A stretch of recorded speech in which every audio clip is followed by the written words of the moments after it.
आणि तिकडे परभणीमध्ये लोकसभेसाठी राष्ट्रीय समाज पक्षाकडून तयारी सुरू झाली आहे। महादेव जानकर येत्या 11 तारखेला परभणीमध्ये सभा घेणार आहेत आणि त्यासाठीची जय्यत तयारी सध्या सुरू आहे।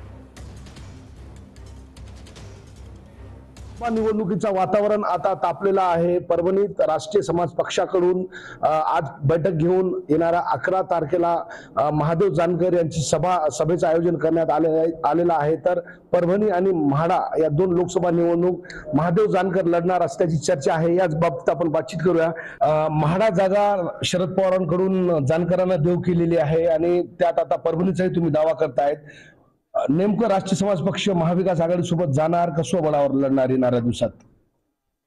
पवार साहेबांनी आम्हाला माढा लोकसभा मतदारसंघ सोडलाय, त्याच्याबद्दल राष्ट्रनायक माननीय महादेवराव जानकर साहेब यांनी त्यांचं अभिनंदन केलेलं आहे। पण राष्ट्रीय समाज पक्षाच्या माध्यमातून महाविकास आघाडीला 3 जागेंची मागणी केलेली आहे। त्यामध्ये माढा आहे, परभणी आहे आणि सांगली आहे।